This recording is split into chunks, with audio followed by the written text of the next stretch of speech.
Catholics aren't being hypocrites right now, and I'm going to prove it. All right, I'm just going to come out and say it. I like the moderate case. I watch his content. I usually agree with him, and I respect that he at least tries to be fair, but this time he misses, and it's bad. I'm not coming at this like some random guy online. I'm the Catholic veteran. I've worn the uniform. I've served this country. I've been overseas. I have a combat patch. And guess what? I voted for Trump 3 times proudly. So don't try to box me into some anti-Trump narrative. Let me be clear right up front. That's not what this is. I am not anti-war. And the moderate case, well, he's just setting a trap for you. He wants you to believe that if you're a faithful Catholic, you have to be a pacifist. And if you're a patriot, well, you have to support every airstrike. And that is not the truth. That is a false dichotomy. We don't follow a political party. We follow a set of objective principles for when, how, and why we use force. My problem isn't that we hit back. It's that we hit without a plan that meets the church's criteria for a just war.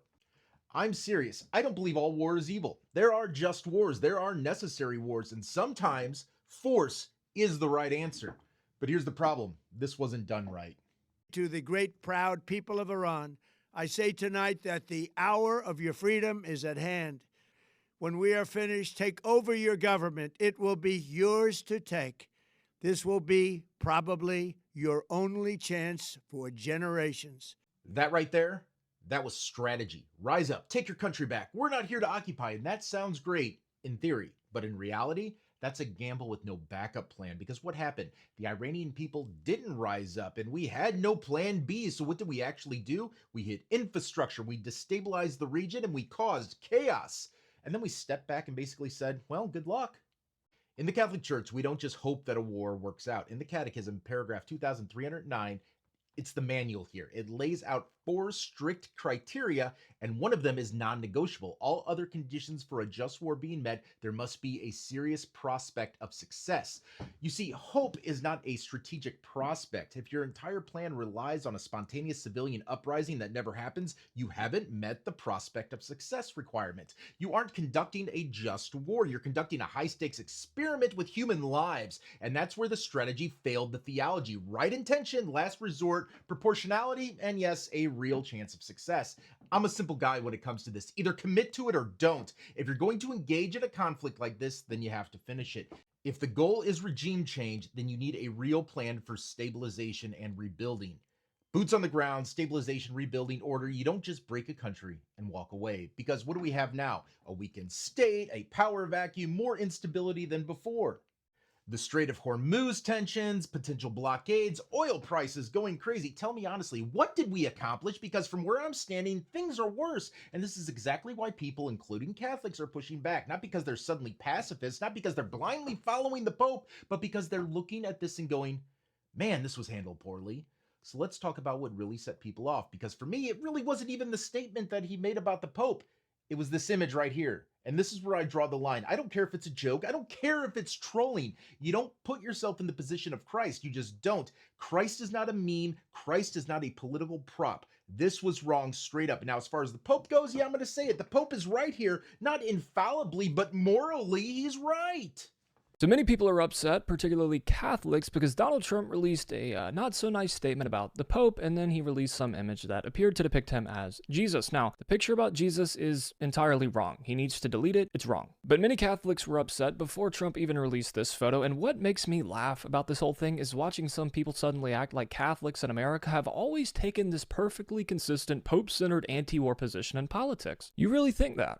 That doesn't mean the Pope is always right about everything politically. Let's be adults about this. Come on, Catholics don't believe every opinion a Pope has is automatically perfect policy, but we do believe he has a real authority when it comes to moral principles. Is this a just war?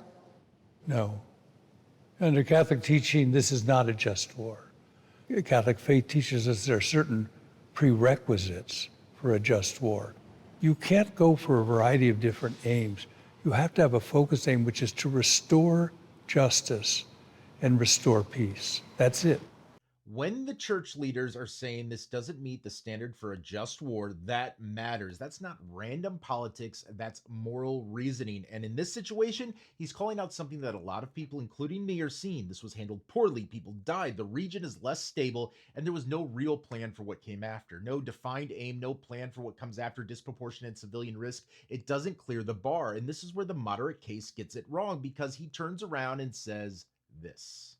What's actually happening here is that Catholics are weaponizing the Pope because the Pope has been critical of Donald Trump, specifically when it comes to foreign policy and this war, and a lot of Catholics are the America First conservatives who vehemently oppose all of this war with Iran. And No, that's not what this is. And let me clear something up right now, because this keeps getting said. the Pope has no authority over anyone on this earth. From a Catholic perspective, this is not true. Now, does the Pope control governments? No. Does he dictate foreign policy? No. But does he have a real spiritual and moral authority in the church? Absolutely. And when he speaks on issues like war, human life, justice, he's not giving random political takes. He's applying moral principles that Catholics are supposed to take seriously. You don't have to agree with him, but you don't get to pretend his voice means nothing.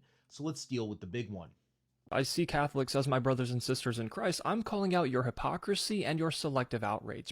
Well, that sounds good until you actually understand how this works. Catholics don't believe every opinion a pope has is a perfect political blueprint. So there's a major difference between moral principles and political execution. The church can say, protect human life, war must be justified, and actions have moral consequences, but how a nation applies that involves moral judgment. That involves moral prudence, and that involves leaders making decisions in real time. So yeah, the Catholics can disagree on policy, and that's not hypocrisy, it's reality. And I'll say it, if the Pope speaks on deportation or immigration, Catholics are obligated to take that seriously too, even if they ultimately disagree on the policy. And that's not cafeteria Catholicism, that's having a consistent principle, even when it cuts against your own politics.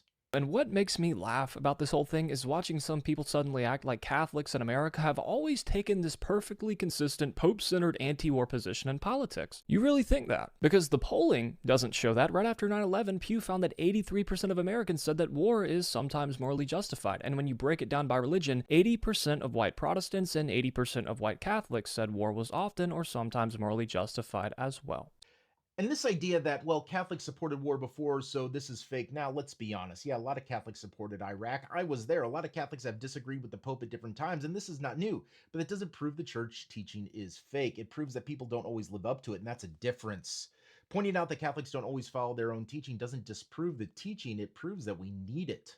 So what you're seeing right now isn't some brand new Catholic pacifism. It's people looking at a specific situation and saying this didn't meet the standard. That's not rewriting the rules, that's actually applying them. And let me flip this back real quick, because if the Pope had no authority, if he didn't matter, why are you making entire videos about what he said? You can't say that he's irrelevant and spend your time responding to him in 3 videos now? So let me bring this all together. This isn't about the left versus right. This isn't Republican versus Democrat. It's not even Catholic versus Protestant. This is consistency. I've supported Trump in the past. I voted for him 3 times. I wasn't against this action when it started, and I'm not going to pretend that this was executed well, because it wasn't. And I'm definitely not going to defend that image. That wasn't bold, that wasn't clever, that was a line being crossed.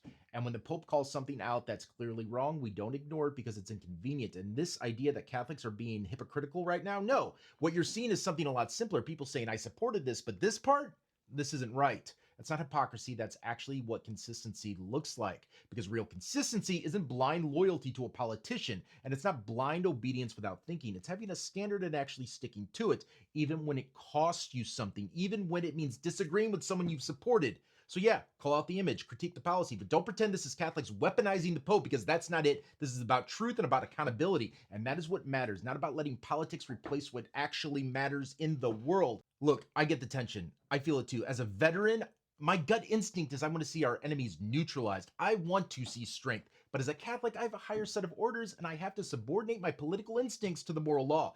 Being a conservative Catholic doesn't mean we twist the church's teaching to fit our candidates' foreign policy. It means we hold our candidates to the standard of the church. If the strategy is reckless, we don't call it strength, we call it what it is, a failure to meet the requirements of a just war. And at the end of the day, I'm not a Democrat, I'm not a Republican, I am a Catholic, and I am a veteran, and I'm going to call it how I see it, no matter who is on the receiving end.